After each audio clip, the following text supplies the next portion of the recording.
This episode of Going in Raw is sponsored by BetterHelp. The holiday season is all about giving, but many years ago when I was dealing with severe anxiety, I wasn't giving myself a chance to define how I gave to myself until I started therapy and learned the tools I needed to cope with my anxiety. So if you're thinking about starting therapy, give BetterHelp a try. It's completely online and designed to be convenient, flexible, and suited for your schedule. All you got to do to get started is fill out a brief questionnaire to get matched up with a licensed therapist, and you can switch therapists at any time for no additional charge. In the season of giving, give yourself what you need with BetterHelp. Visit betterhelp.com/raw today to get 10% off your first month. That's BetterHelp, HELP.com/raw.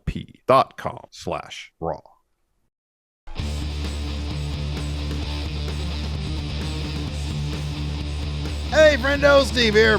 And Larson. Welcome to Going in Raw. Count out on today's episode. It's New Year, which means contracts might be coming up. So, for entertainment purposes only, Larson, we're going to take a look at 10 names who might be free agents or at least might have contracts coming up in 2024. So here's the thing about contract expiration dates in the world, especially pro wrestling. It's not typical that they're public knowledge. Here's the thing, first and foremost. It's not like other sports where when someone is signed as a free agent or signs a contract, you get the length of the term and the money amount. You usually don't get that in the world of pro wrestling. So there's various outlets that reported that various wrestlers' contracts are either expiring at the end of 2023 or at some point in 2024. Some names in this list will be free agents in about 13 days for sure.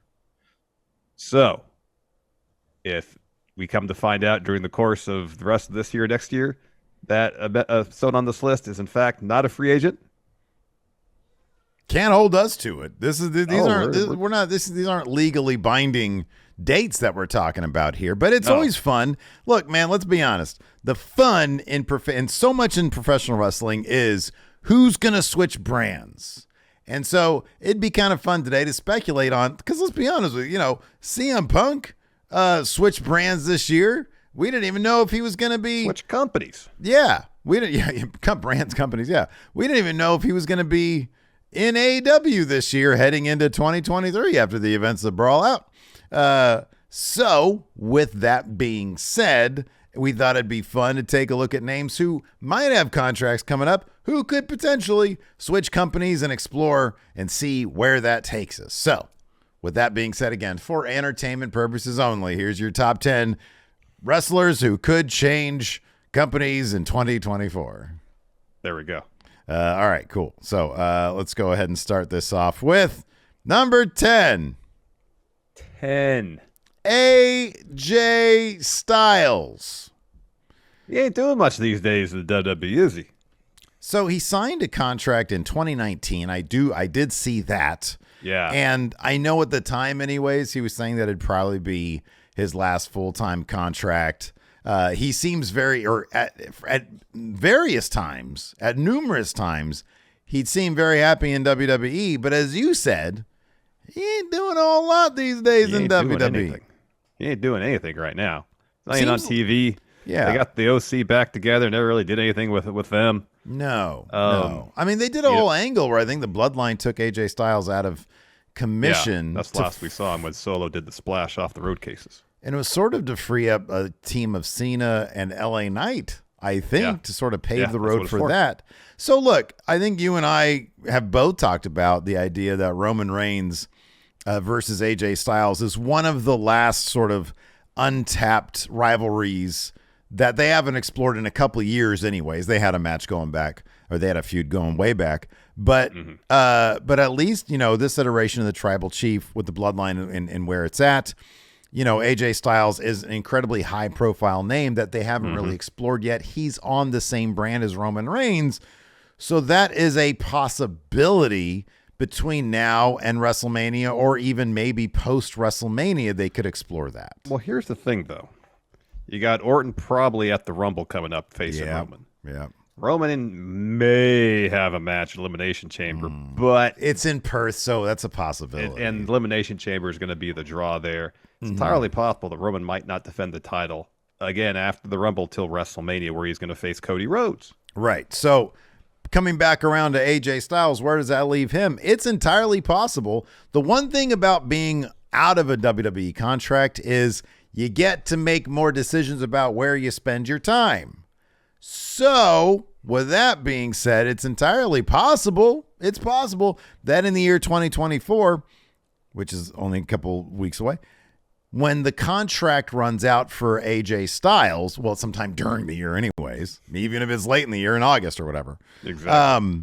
Maybe, just maybe, he lets the thing expire. He wants to spend more time with his family. But first, he takes a trip to Jacksonville and does maybe Wembley for AEW. How about this? I'll put this in front of you. See what you think.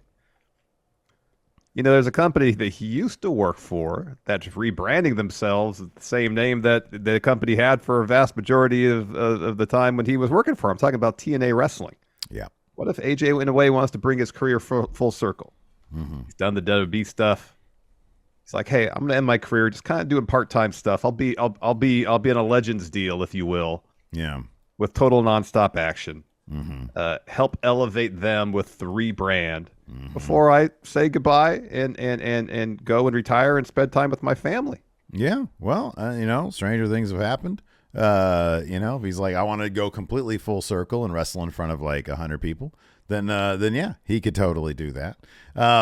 But I think there are some exciting matches for him possibly in AEW as well, given that Will Ospreay, by the time AJ Styles' contract would possibly come up, and who knows if they'd had time for injuries or whatever. But by the time that would happen, Will Ospreay would be a full-on member of the AEW roster. That's correct. Will Ospreay has said in the past that AJ Styles is like the reason he got into wrestling, or one of the reasons he got into wrestling. So yeah, that could be a big headlining potential match at any point throughout the year 2024. Again, I kind of feel like it's not entirely likely. AJ Styles probably You is would stick with WWE. think that, and I could be wrong based on the fact that apparently AEW had a larger offer of WWE when it comes to Will Ospreay. You would think, though, WWE would be able to offer him the most money. They might be able to offer him stupid money and sort of a schedule that he would want. You know what I mean? Like, especially with how loaded WWE is right now. I think that it's incredibly likely that WWE is going to hold on to AJ Styles for whatever AJ Styles wants to do. But again, this is for entertainment purposes. A lot of good matches in AEW for AJ Styles. Oh, absolutely. Yeah. Match with Kenny Omega. Mm-hmm. I mean, who wouldn't want to see that? Yeah, absolutely. So let's go ahead and move on to number 9. 9. All Ego Ethan Page. So he's got himself in free agent shape. Yeah. It's kind of interesting. I actually just today, I watched a lot of his interview with Chris Van Vliet. Mm-hmm. And a couple things are kind of clear. Number one, he has said that he doesn't really see himself being the kind of guy who's wrestling deep into his 50s and like 60s. He is probably, well, I don't even think it's probably, he's absolutely in the best shape he's ever been in his career.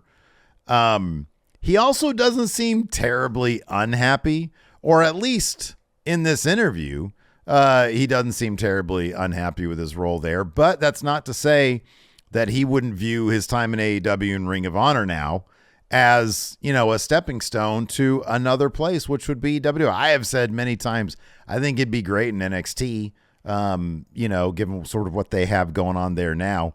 But I didn't notice. Is his contract, according to what you found, is up? I've seen information that his contract is potentially set to expire in 2024. Oh, okay. And we did a video on Friendo Club Wrestling, the free agent game. Mm-hmm, yeah. Where we tried to guess what the other person thought various potential free agents would go. We talked about Ethan Page. Okay, yeah, you're right. Yeah. I forgot that one.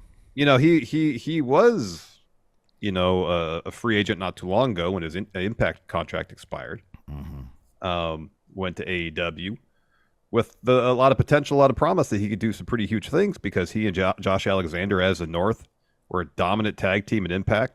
Mm-hmm. Ethan Page decided to leave. Josh Alexander stayed in Impact, or has remained in Impact, become a world champion since then. And AEW just really haven't done much with Ethan Page. There's been flashes of interesting stuff. There was potential there with his pairing with Scorpio Sky. Yeah. I didn't necessarily think they needed Dan Lambert with them. But there's just never been really a sustained creative emphasis on getting him involved on a regular basis, which is a bummer because he's a really talented guy. No, he's a super talented guy. He's really charismatic too. Yeah. So he's a really good wrestler. According to this, in March of 2021 is when he signed with AEW. So let's assume it's a 3-year contract, and let's assume that there hasn't been any time added to the contract, or there won't be, it's possible that if it was a 3-year deal, that would come up in just about 3 months into the new year, ahead of WrestleMania season, mind you. I don't know that he's the name that necessarily has the brand is built up enough to land a WrestleMania spot, but post WrestleMania, maybe he could show up in the crowd at whatever NXT show would line up with WrestleMania. He's an incredibly charismatic guy who I think could probably go really far if he started out in NXT and then landed in WWE. He's really savvy too, like with his YouTube channel, with all of his extracurricular activity stuff. And given that he has gotten into like really phenomenal shape. I think somewhere I didn't actually watch this part, but I think one of the chapters in the interview had to do with him wanting to participate in fitness competitions. So you see what level of discipline he's employing to to keep himself fit. Yeah, dude, I don't know. I kind of feel like for what he brings to the table, he's like a perfect fit for WWE. I really do. And as you said, he never really found his footing. I mean, this was in early 2021. I remember him coming in and they really didn't have much for him. He was with the Lambert stuff with the Scorpio Sky. And these days he's just sort of been in Ring of Honor. It's been kind of out of sight, out of mind. I know this past weekend, tonight, this is going up on Saturday. So tonight he's got the Collision match against Kenny Omega. But it's not like I would doubt that'd be like the start of something. It just seems like, hey, they're in Canada. Let's do a Canada match, Yeah. Yeah, I know. It totally does. It totally does. And let me ask you this question. Ethan Page, has he built enough of a brand for himself to go to NXT and keep his name? I would say I'd say it's sort of on the cusp. I think it was probably the thing where if he made the case, if it was important to him, the way that they're doing things now wouldn't shock me that if they were allowed him to keep. I don't know what circumstances led to Pillman Jr. changing his name, if that was a mutual thing. I don't know what the process is now, because WWE, for example, they allowed Jade Cargill to keep her name. So I don't know. He's built his brand, but in a different way than like Jade Cargill did, Yeah. So I don't know. I think he should probably keep it because it's a good name. It is a good name. All Ego Ethan Page. It's, just rolls off the tongue nicely. Yeah. No, I like that name, but I don't know. It'll be interesting to see how WWE does that stuff. But yeah, if he goes there, I honestly think that place might be more fit for him. I seem to remember at the time in AEW too, like in March of 2021, I'm trying to remember, is when obviously all the big name free agents, before they came over, I feel like he was overshadowed by somebody specifically, and I forget honestly who, but it was probably a WWE. Maybe it was around the time Malachi came over. I forget, to be honest with you. But I feel like he was a bit on the overshadowed side, and then like they just didn't do anything, and maybe his brand wasn't built up enough, so that they really were like, oh, let's push the crap out of this guy. I don't know. They should have debuted him as Karate Man. Let's be honest. I mean, come on. Yeah, come on. Anyways, let's do one more. Number 8. Drew McIntyre. Interesting. So, like, let's be real here. The odds of Drew McIntyre leaving WWE probably aren't high. However, there's been reports that they've been in a bit of an impasse when it comes to negotiating a new deal because of maybe money, maybe creative. He's doing something interesting creatively now. Yeah, he's in the midst doing of a heel turn. Yeah. He's doing really good work. And not that long ago, I think it was Meltzer reported that WWE were offering huge money deals because they didn't want anybody leaving. Yeah, right. Yeah. So with those two things in consideration, you'd think the odds of Drew McIntyre leaving WWE, because they can offer him probably the most money, still the largest platform he could wrestle on. Mm-hmm. You think the odds of him leaving would be pretty minimal. However, if they're in the midst of telling this heel turn, he comes up short against Seth Rollins in challenging him for the World Heavyweight Championship, walks away with no title. Would he be creative satisfied with whatever they have next planned for him? And if not, would that leave the door open for him to explore his options whenever he hits free agency? I'd be surprised if he was the type where the title was everything. You know what I mean? Like, here's the thing. Totally. If he gets the title now, he's going to be a bad guy. Mm-hmm. And you know, I just don't. I honestly feel like 99% of the wrestlers, they just want to be used in a way that is interesting. Yeah. Or that they feel the bosses are putting effort into what they're doing. You know, yeah. I mean, I think I'll put it this way. I'm sorry. 99% of the wrestlers who care about that over the paycheck or are totally sad. Like Mox, for example. Mox said straight up, my truck is paid off. I've got all the money in the world. I just want to do cool shit. Those types of wrestlers, because there's plenty of wrestlers who are like, whoever's got the biggest paycheck, I don't give a shit what you do with me, you know? Yeah, yeah. But for those wrestlers who just want to be, who have the money, we're fine with the money. I just want to be used really well. You would think that with WWE, the money wouldn't be the thing. Drew McIntyre should be making a lot of money. Yeah. And then if it boils down to the creative, top 5 or 10 people getting paid, absolutely. Then if it boils down to the creative, you know, if he's being positioned as like top heel on Raw, that's not a bad. You would think that he'd be happy with that. And on top of that, like, they're letting him execute a pretty interesting heel turn because it's like, this guy's just making a lot of good points and it's frustrating and he's in his own Kafkaesque nightmare. It's kind of cool. Yeah, it is pretty cool. I don't mean to imply that he would be disillusioned being a WWE simply because he didn't win the title. I'm saying he's in the midst of an interesting story now, and that story comes to its conclusion. Do they have something else creatively in mind for him that will continue that momentum? More so whether he wins the title or not. You know what I mean? Yeah, you know, with wrestling, I feel like so much it's like, okay, well, what have they done with me? And will that inform how I can expect to be used in the future? Mm-hmm. Because it seems like in wrestling so often they just sort of go from thing to thing. But if Triple H pitches to him, hey, this is what we're going to do with you now, and going forward, you're going to be our top bad guy on Raw, but this is the level of effort we're going to put into your stories. And the proof is across the rest of the product too, is that a lot of people are getting the treatment of, you know, being used and being utilized and being used in interesting ways. You got to think it's a good place to be right now. And conversely, when you look at the other guys, it's not like you look at that and be like, oh my God, the grass is so much greener over there. It's so much nicer, you know? No, I agree. I'm posing the question out there because when it comes to money, you think WWE would have the advantage. Obviously, the platform, WWE has the advantage there. Yeah. So if creative is one thing that Drew prioritizes, given that, you know, regardless where he goes, he's going to get a hefty paycheck. Yeah. That if he feels like, well, WWE, I'm beholden to other people in terms of determining my creative. I have a ton of great ideas that aren't being implemented. This is all speculation. I don't know. Yeah. I have ideas that I don't feel like are being implemented to my satisfaction here. If I go here, maybe they will. I don't know. I'm just trying to find some rationale to say, oh, this is why, or obvious reason why you'd think, okay, yeah, Drew McIntyre would entertain going to AEW over WWE. I mean, dude, if he's got, you know, 15 sheets of typewriter paper with, you know, 4 months of storylines, and AEW is a place. Years. Yeah. 2 years, buddy. He's booked the entire length of his AEW deal, maybe.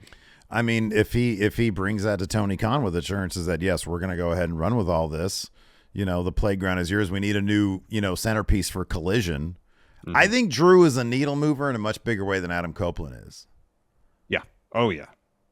And I don't know, if you have a whole show programmed around you and you're a kind of guy who, you know, has a lot of creative ideas. I don't know if we've heard one way or the other in terms of Drew McIntyre, if like he's that type of guy, but I don't know. That kind of challenge might be enticing to some people. There is a vacuum on Collision right now. when it comes to that major centerpiece. So that's a good point. Maybe there would be some interest there for somebody who's like, oh man, this could be, I could be the guy as opposed to, the guy, but I'm not Roman. You know what I mean? Yeah. So yeah, totally. that could be. That could be. Before we continue on with number 7, let's go ahead and pay some bills. Let's do it. This episode of Going In Raw is sponsored by BetterHelp. Larson. What's that, Steve? The holiday season is all about giving. And regardless if you get gifts or not from your loved ones, you get to define how you give to yourself. So whether you treat yourself to a day of rest to recharge or go easy on yourself during tough moments or decide to start therapy, remember to give yourself some love this holiday season. Yep. And back in my mid-20s, I found myself in a tough spot after I started dealing with severe anxiety. It got bad enough that I was faced with a decision. Was I going to allow my anxiety to get in the way of my happiness, or was I going to go to therapy so I could start learning the tools I needed to better cope with my anxiety? And it took me a few tries, but I eventually found a therapist I felt comfortable talking to. And therapy got me back on track to live in a happier, more productive life. So if you're thinking of starting therapy, give BetterHelp a try. It's entirely online and designed to be convenient, flexible, and suited for your schedule. All you got to do to get started is fill out a brief questionnaire to get matched with a licensed therapist, and then you can switch therapists at any time for no additional charge. In the season of giving, give yourself what you need with BetterHelp. Visit betterhelp.com/raw today to get 10% off your first month. That's BetterHelp, HELP.com/raw. Help support Friendo Club by going to patreon.com/Steven Larson or clicking join at youtube.com/Steven Larson. Access to bonus episodes, question threads for the Going In Raw podcast, and entry to our monthly wrestling predictions challenges. Join the Friendo Club today. All right, let's go ahead and move on to number 7. Daniel Garcia, the dance machine. Watch Daniel Garcia get down. Watch Daniel Garcia get down. Yeah. So he's proven that he could be he's one of the best ring technicians in the business. True. In terms of the actual in-ring component. He's shown that he can do the sports entertainment stuff. Mm-hmm. Yeah. The question is, does he feel like he said, I saw this in an interview recently. He said that he is in contract year. This is contract year for Daniel Garcia. So whether his contract expires early, late 2024, at some point in 2024, that contract's up. Yeah. Does Daniel Garcia feel like he's creatively satisfied in AEW? I think that's going to be the determining factor. I mean, WWE could definitely offer him more money. Well, let me ask you this. At his age, do you think that part of is he creatively satisfied might also encompass, would my career benefit from a change of scenery? Like Darby Allin sort of, I mean, they're probably comparable ages, I'm assuming. Darby's probably a little bit older than him. They're probably both mid-20s, I would imagine. That's what I'm thinking. Right. Darby's been in multiple main events. Mm-hmm. I mean, I don't know what Darby's world championship aspirations are or his prospects are. I actually think if he stuck around AEW for 5 more years, Darby'd have a good shot at getting the world championship. Oh, I absolutely, would think. absolutely. Right. Daniel Garcia is greener when it comes to his time with the company, greener when it comes to his profile being raised, which it has been with AEW by a long shot. But I think he's also a ways off from reaching that sort of upper echelon level. And it just makes me wonder if maybe now would be a good time to say, okay, well, my time in AEW might come, but it would benefit me more from being somewhere else, because right now I'm the guy that I don't think he's just the guy that dances, but the story of him going back to being pro wrestler guy, I don't know that that's going to be that big of a launching pad for him. AEW has a lot of people who are really good wrestlers, and WWE, it's not like, they just got rid of a guy who's on this list later on, Matt Riddle, who was more of a comedy act, but in the ring, there are similarities between him and Daniel Garcia in terms of like, man, these guys put on killer matches. They really, Matt Riddle was a great wrestler. And it's WWE, they don't have that many of those guys right now. Not to the degree that AEW does. Yeah, I mean, in WWE main roster, I guess at this point, the closest analogy would be someone like Chad Gable. Yeah, exactly. Outside the ring is a comedy guy. Inside the ring can go as well as anybody, you know? Yeah. And I wouldn't necessarily classify Daniel Garcia at this juncture as a comedy guy. No, neither would I. No. But so much of his character is defined by is he going to dance or not at this point? So much of his story is, and I think the smart thing about him though is that that's not like how he debuted. That's what he became because of Chris Jericho. And now it does seem like they're maybe telling the story where that's going to be stripped away. But, you know, if you put him in, I sort of view him more as like a character along the lines of Ilya Dragunov, which is why, again, just like all ego Ethan Page, but for different reasons, I think that Garcia would be great in NXT. You know, they skew younger, and Dragunov is that guy. It's sort of in the Shawn Michaels class of like, you just know this guy can go. And I kind of feel like that's how they're going to treat that the NXT title is dudes who can just straight up go. Yeah. Garcia's that. I think Garcia, within like a year of being in NXT, I think he can sort of, you know, shock the or impress the crowd so much that it's like, man, we have to watch these matches. Yep. Well, in AEW, those guys and those matches are kind of a dime a dozen. That's what seems like they're trying to get to in NXT. Yeah. And I feel like he'd be a great piece there, and maybe he would feel the same way. I don't know. It's entirely possible.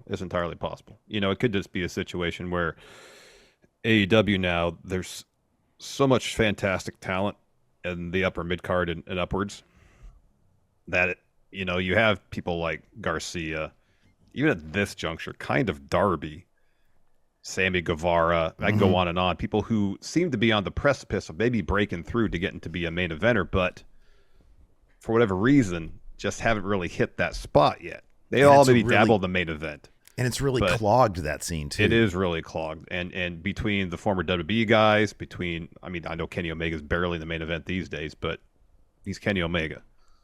And you got Swerve getting up to that level.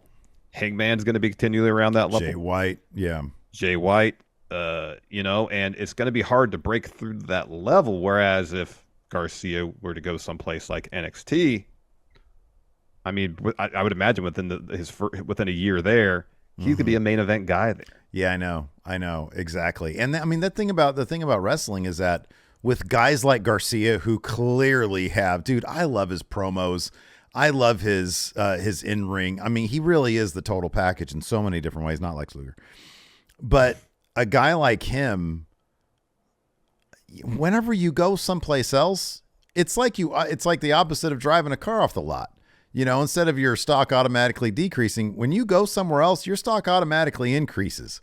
So that you spend 2 years in this other place, your stock is up there. You have a bigger price tag now, and you're going to be guaranteed a bigger slot in AEW when you do come back.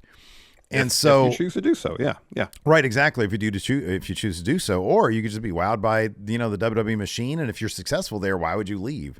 Yeah. So yeah, I could totally see a guy like him if WWE's like, hey, let's start, aiming for some of their top tier youth talent. It doesn't get much more top tier than Daniel Garcia.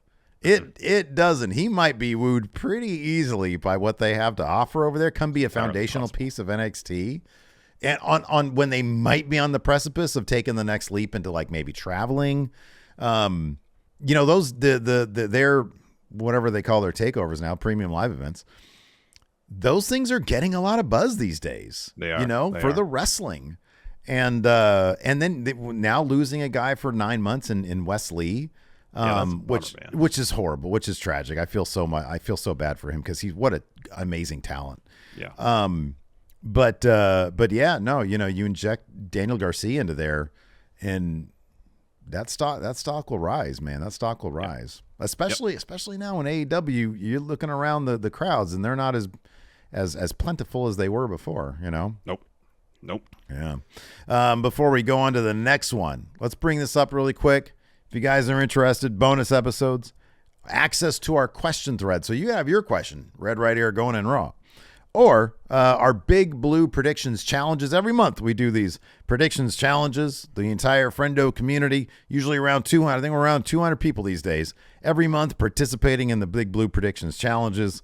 If you want access to all that, help support Going in Raw, 2 ways to do it. Clicking join on the YouTube, youtube.com/Stephen Larson, or by going to patreon.com/Stephen Larson. $5 a month or up gets you to that reward tier. We get to benefit from all those rewards. So give it some thought and join the Friendo Club. Get the Friendo Club set up.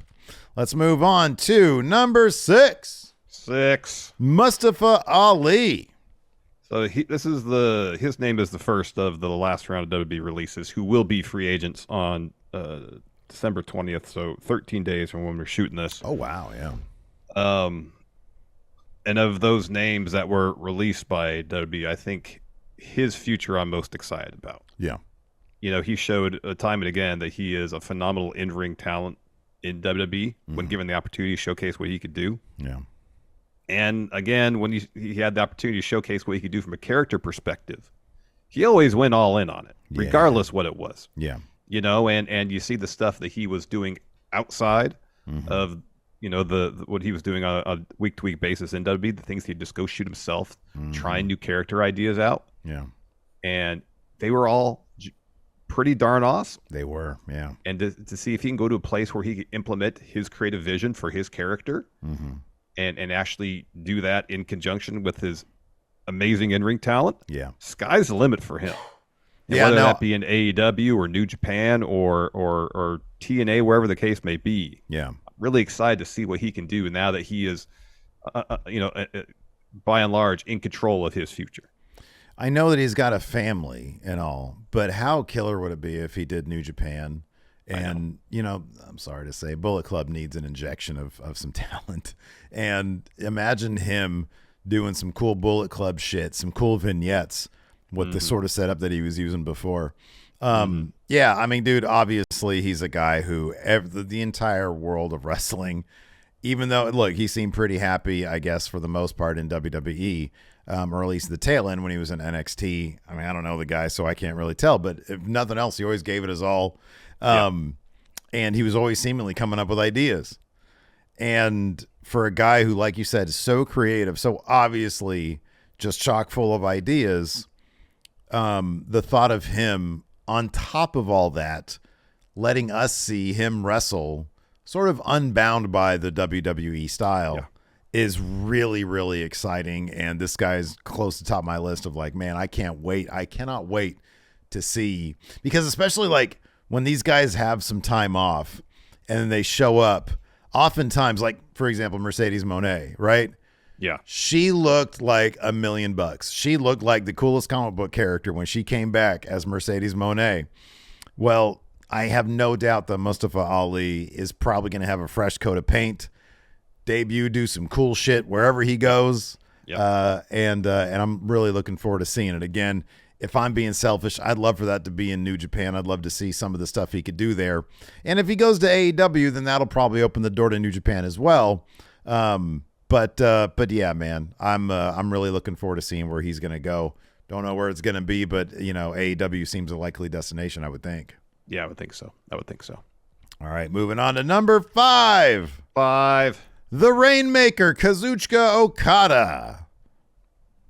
So his name's on here because he's a free agent apparently early 2024. Coming up really soon. And it was reported recently that by Sports Illustrated, I believe that he's entertaining the idea of exploring options outside of New Japan, which not that long ago would seem kind of unfathomable. Yeah, right. He's still the top guy there, you know. Yeah. You know, and it would be shocking to a degree to see him leave New Japan. Yeah. Given all that he's done there.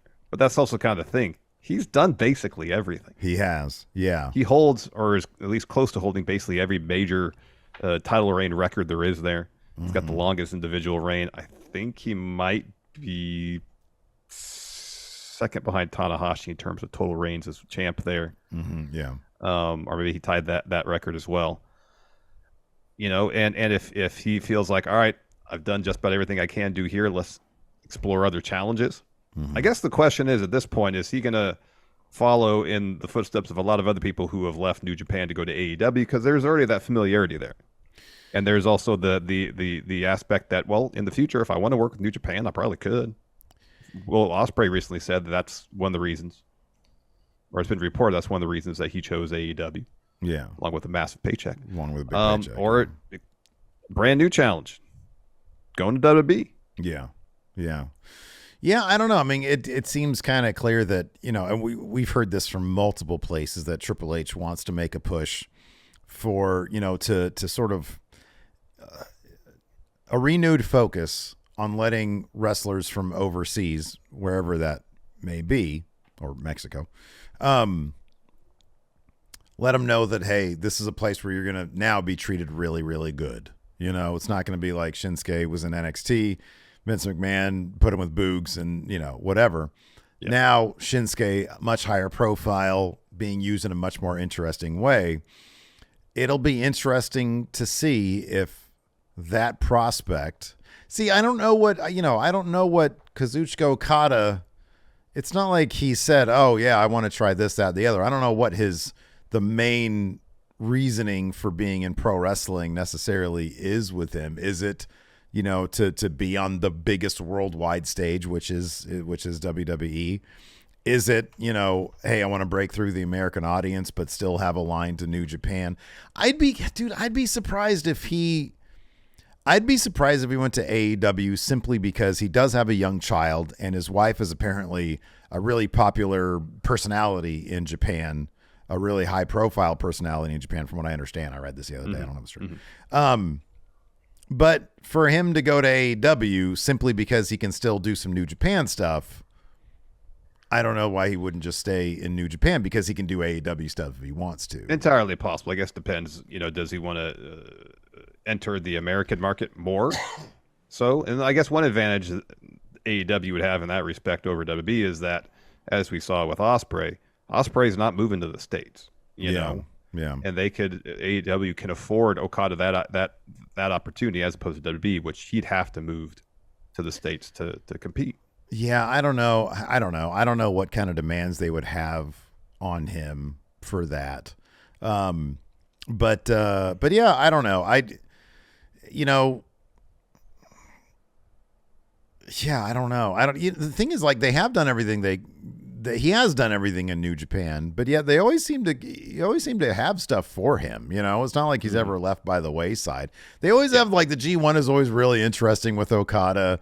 And seeing where he lands on the card is really interesting. It's more like people come to New Japan and, then they can face Okada as opposed to him having to go somewhere. Yeah, exactly. And, also, that after he lost the title after that long reign, we saw Balloon Okada. Like, he found a way to reinvent himself. Here's keep the himself other fresh thing. and interesting. And here's the other thing: is the reason why Shinsuke left in the first place is the damage done to his body, or he wanted to take it easier. And WWE is that place. AEW is not that place. Not necessarily, no. WWE is.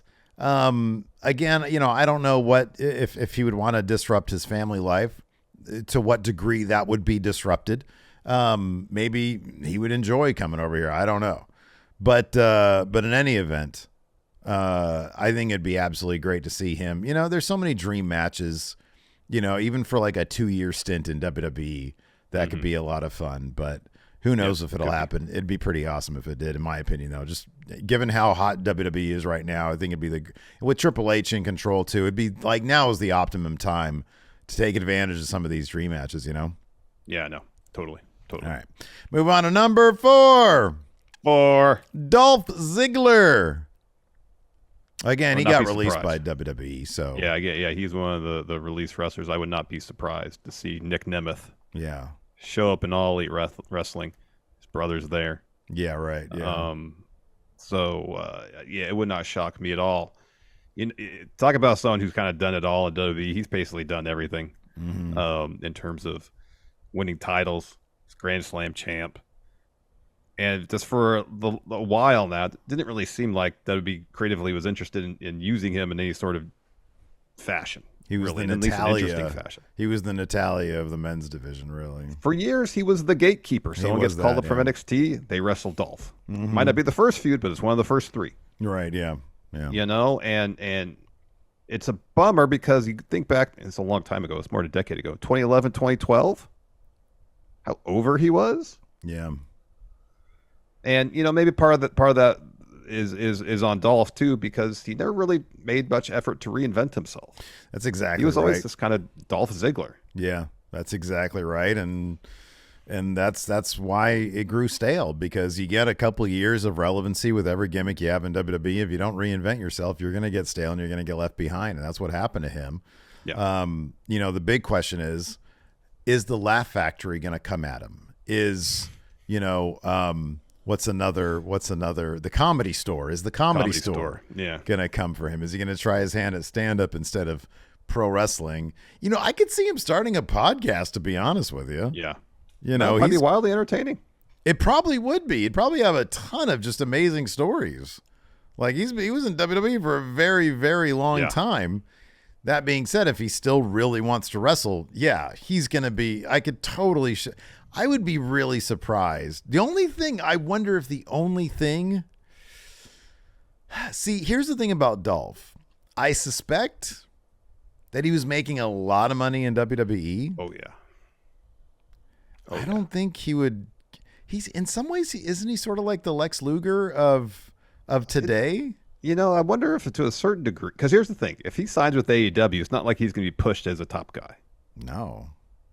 And if he's expecting money on the level he got in WWE, in AEW, that's probably top guy money. Right. You know, so if Tony Khan says he's a great performer still, he can still deliver in the ring, he's got name recognition, that could help the company. I want to try to sign him, and he's like, all right, I'll give Nick what he's asking for. If you're paying him what he was making WWE, it's probably more than $1 million. Are you really getting your money's worth out of your investment if you're not going to push him as a top guy? Yeah, but the thing is, like, pushing him as a top guy is not going to help anything. I mean, honestly, like, I don't. When I say Lex Luger, it's you know, by the time WCW was hot, like, and I know in like 90s. Yeah, go ahead. I think we need to preface with this. This is assuming that he walks into AEW just being Dolph Ziggler still. If he's sitting at home and he has like this great idea for a character and they come up with some interesting stories, that's a slightly different situation. But if he comes in, I'm here to show the world, is still that Dolph? I don't know what great character he can. I don't know either. Maybe he's sitting on some gold we just don't know about. He's like, listen, Tony, it's Nick. I got this idea for a prop comic. Imagine if Jerry Seinfeld was a pro wrestler. Listen. I got Carrot Top. He wants to do a thing with me in AEW. Revolution, book us 30 minutes. Exactly. No, double or nothing because it's in Vegas. Yeah. Oh, yeah. Perfect. Yeah. $1 million for me, $1 million for Carrot. Let's do it. I don't think so, Nick. Yeah, I don't know. It'd be interesting to see if he could. I mean, look, that's a name that I think people would be interested in seeing what he could do in the ring. Absolutely. You know, because he was more than anything a phenomenal wrestler. Just as a character, I don't know what you do with him. I know there has to be a pretty major reset from a character perspective for the whatever excitement there is of him showing up in AEW to last. Yeah, you can have him show up and have a couple good matches and people will be into it, but unless there's something they can really latch onto from a character perspective, that enthusiasm is going to dwindle pretty quick. Well, here's the thing, though. Being a complete realist, and Dolph seems like a nice guy. I don't mean to crap on it. I really don't. Yeah, same.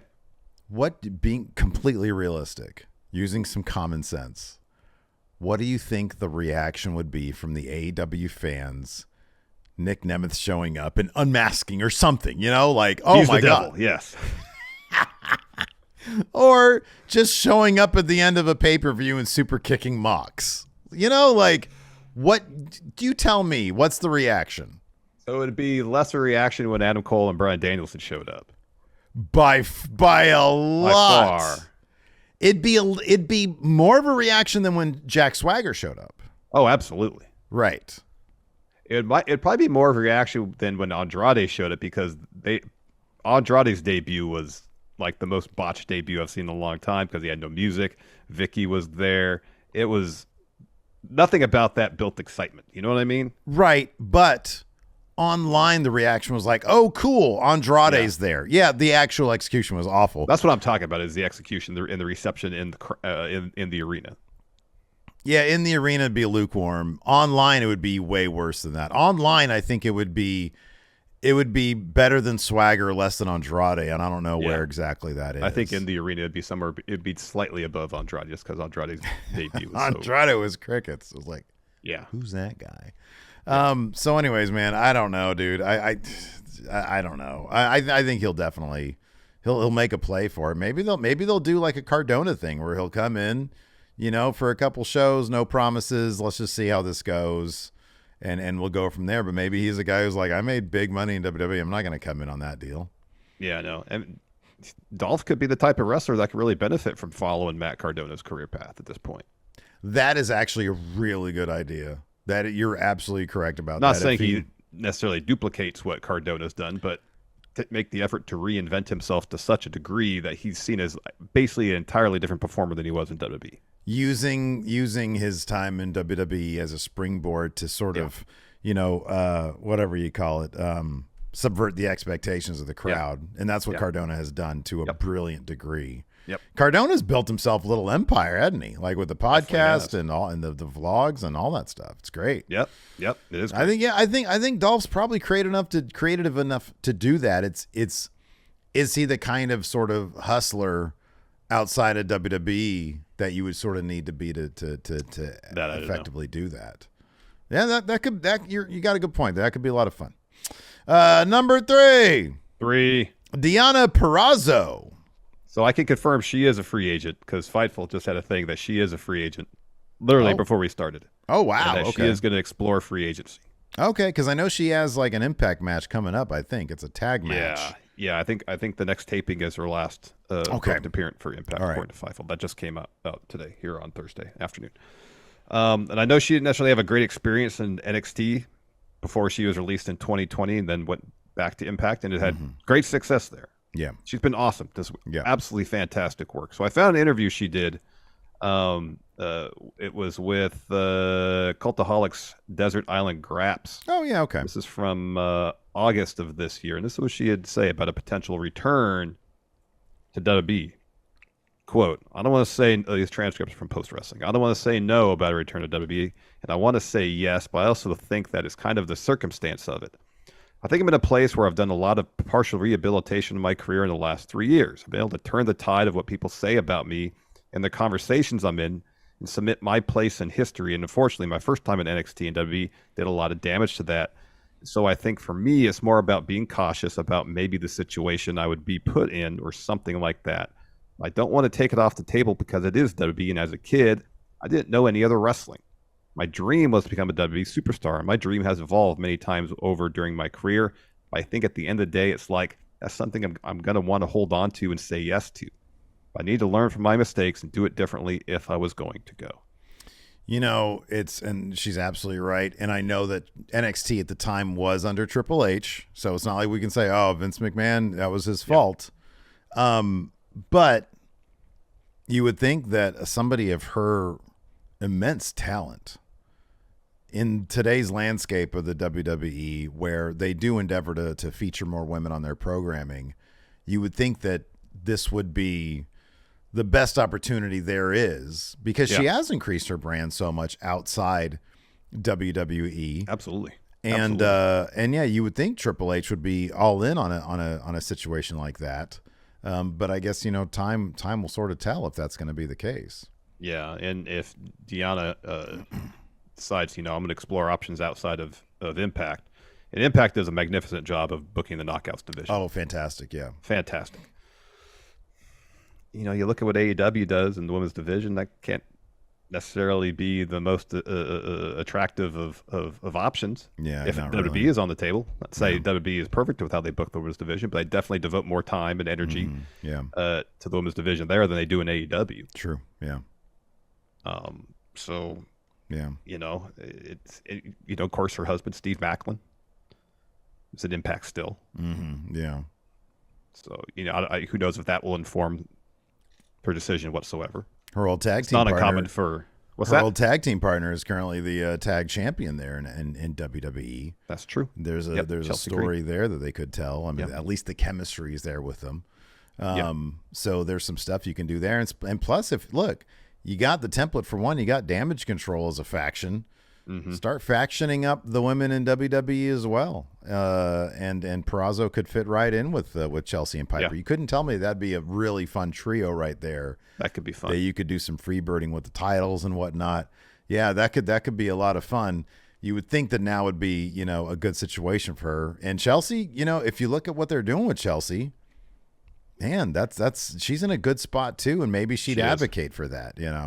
I could totally see that happening. Yeah, I didn't even thought about Purrazzo before you put her on this list, but yeah, that's a great name. Yeah, I think her coming to WWE would be pretty awesome. Pretty awesome. Let's go ahead and move on to number 2.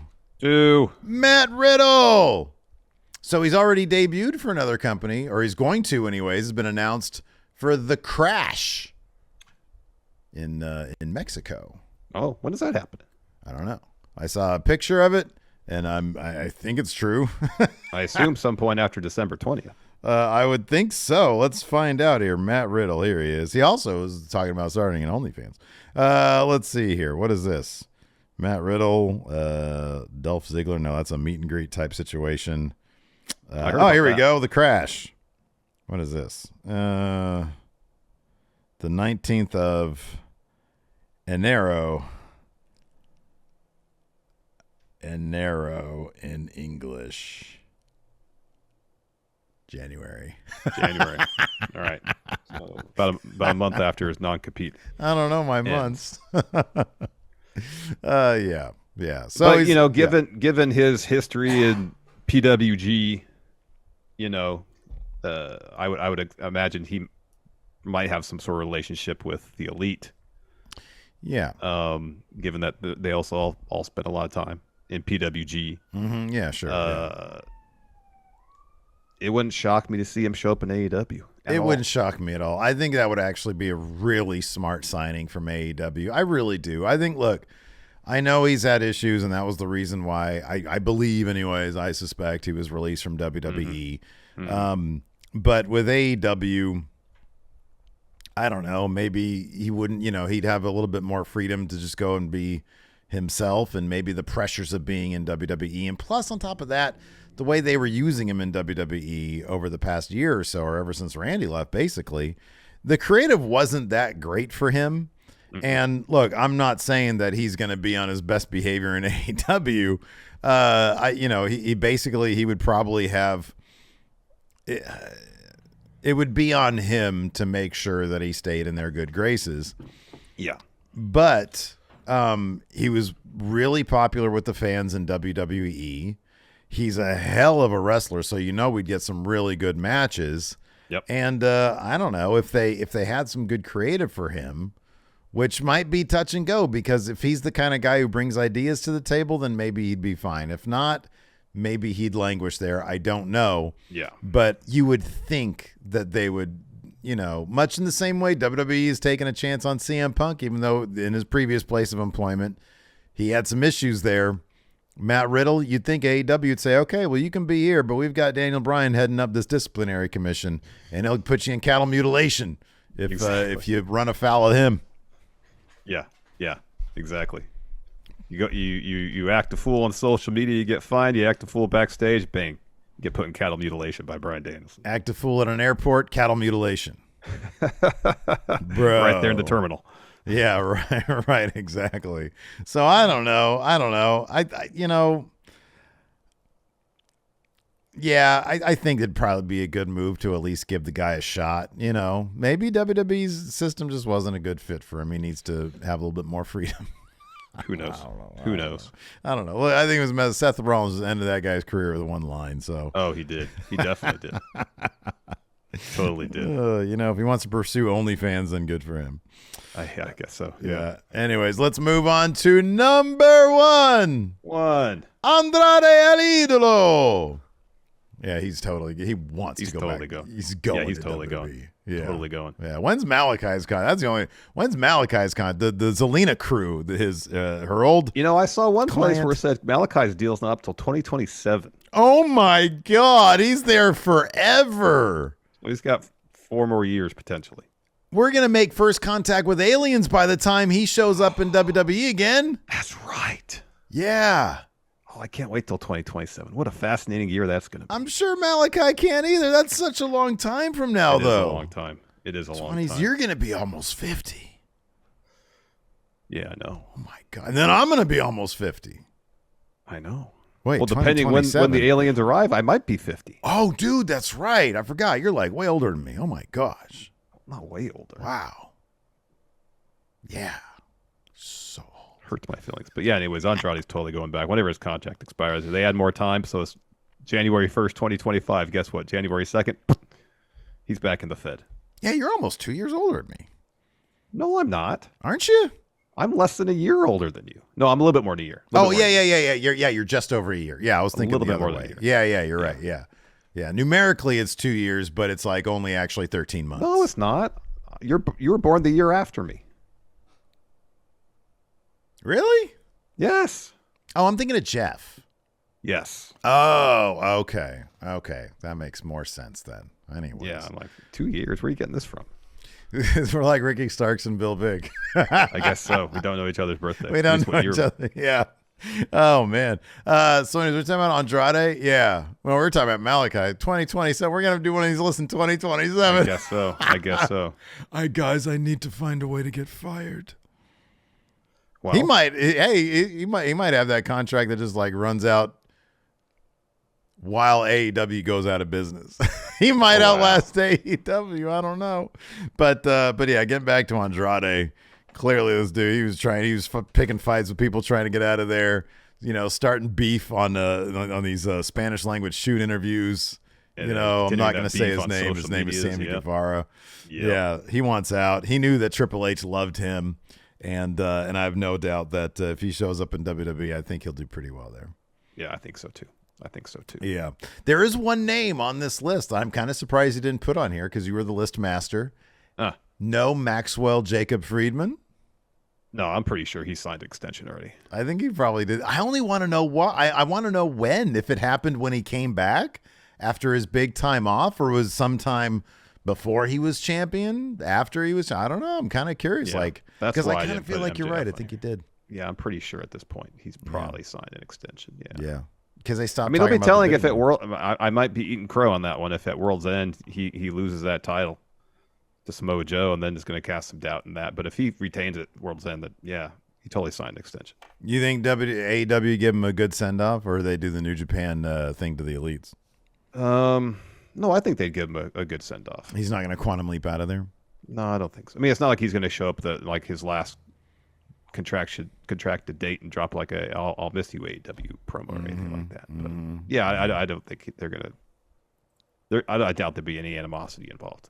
Yeah, I think you're probably right though. That's why he's not on the list because I think that's why I figured when I saw the list I was like, oh no, I'm Jeff. Yeah, because he's gonna stick around. I mean, come on, he's a world champion right now. He's world champion. They probably cut him a massive check, to stay. And if AEW were able to outbid WWE for Ospreay. Mm-hmm. Then you'd think they would do whatever they had to do from a financial standpoint to make sure MJF stays around because he is week in and week out one of the most interesting characters they have. That is he's and they cannot afford to lose him. He's the main character of AEW. Yep. He really is. Yeah. Yep. No, I agree. So you think back up that Briggs truck, put as many zeros at the end of that contract as necessary to keep him there. Mm-hmm. Yeah. Yep, I agree. Anyways, let us know who you think is going to change companies come 2024, which is just around the corner. Thanks, everybody, for tuning. Appreciate it. Till next time, hit that thumbs up, hit that subscribe, and the notify bell. We'll see you around. Goodbye.